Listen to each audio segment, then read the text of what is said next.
Okey, Assalamualaikum warahmatullahi wabarakatuh. Hari ini kita akan belajar mengenai subjek sirah, pelajaran 1, pengertian dan kepentingan sirah. Okey, tengok pengertian sirah. Sirah pada bahasa ialah kisah-kisah benar tentang kehidupan Nabi Muhammad sallallahu alaihi wasallam. Sirah pada istilah peristiwa yang dilalui oleh Nabi Muhammad sallallahu alaihi wasallam berdasarkan Al-Quran dan hadis. Okey. Seterusnya tengok sumber rujukan sirah.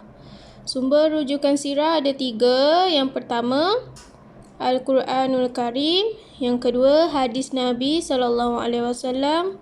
Yang ketiga, kitab-kitab sirah Rasulullah sallallahu alaihi wasallam. Okey, seterusnya ciri-ciri sirah.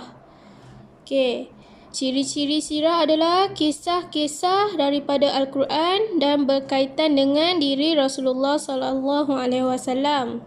Kemudian, dia juga merupakan perihal keluarga, sahabat, masyarakat dan negara Islam pada zaman Rasulullah sallallahu alaihi wasallam.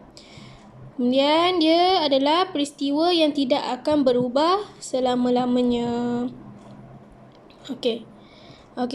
Faham tak kat sini? Kata sirah. Okey, tengok balik pengertian sirah. Sirah pada bahasa adalah kisah-kisah benar. Kisah-kisah benar tentang kehidupan Nabi Muhammad yang kita dengar dekat mana-mana. Itu dipanggil sirah. Bila kita sebut je sirah, kita tahu dia adalah kisah mengenai Nabi, cerita mengenai Nabi dan Rasul. Okey, seterusnya tengok 1.4 ciri-ciri sejarah. Yang pertama, catatan daripada kajian sejarah. Yang kedua, perihal tokoh, tempat, peristiwa dan kejadian yang mempunyai bukti. Yang ketiga, peristiwa yang boleh berubah berdasarkan penemuan baharu. Beza tak ciri-ciri sirah dan ciri-ciri sejarah? Beza Kalau sirah mengenai Rasulullah, keluarga Rasulullah, hidup zaman Rasulullah semua kita panggil sirah. Kalau sejarah, dia tak cerita mengenai Rasulullah. Bila sejarah, dia bercerita tentang tokoh ataupun peristiwa, kisah-kisah zaman dahulu yang ada bukti lah. Itu dipanggil sejarah, macam kisah hantuah, kisah apa lagi, macam-macam itu dipanggil sejarah. Beza kalau sirah mengenai Rasulullah dan keluarga baginda. Okey, tengok 1.5 perbezaan antara sirah dengan sejarah. Okey, perbezaan sirah dan sejarah. Beza yang pertama adalah sirah dia kajian mengenai riwayat hidup Nabi Muhammad SAW hingga kewafatan baginda. Manakala sejarah adalah kajian peristiwa yang penting berlaku semenjak dahulu. Okey, yang kedua pula, dia ditafsirkan secara tepat. Kalau sirah, tafsiran mesti tepat. Kalau sejarah, tafsir dia secara beza-beza. Okey, tengok 1.6 hikmah mempelajari sirah. Apa yang kita dapat bila kita belajar sirah?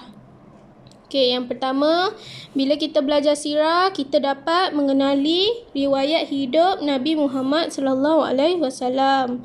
Yang kedua, kita juga dapat mengetahui nasab keturunan Nabi. Nasab ni apa? Nasab ni salasilah. Salasilah keturunan dia. Contohnya kita dapat kenal siapa mak Nabi Muhammad, siapa bapa Nabi Muhammad, siapa atuk dia, siapa yang jaga dia masa kecil, siapa isteri dia. Kalau kita belajar sirah, kita dapat mengenali keluarga baginda, sahabat-sahabat baginda. Okey, yang ketiga seterusnya, menghayati akhlak terpuji Nabi sallallahu alaihi wasallam. Daripada sirah juga kita dapat mengetahui akhlak Nabi Muhammad. Okey, yang keempat, bila kita belajar sirah, kita dapat apa? Kita dapat mengamalkan ilmu-ilmu dari ajaran Nabi Muhammad. Ilmu macam mana tu? Macam-macam lah. Nabi mengajarkan ilmu macam mana?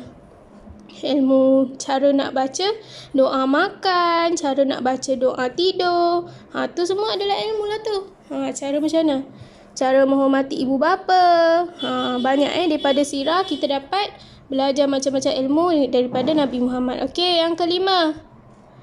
Seterusnya, yang kelima, bila kita belajar sirah, kita dapat apa? Dapat membentuk peribadi yang mulia. Yang keenam, melahirkan umat Islam yang cemerlang. Okey, itu saja untuk subjek darjah 1 pengertian sirah hari ini. Okey. Assalamualaikum warahmatullahi wabarakatuh.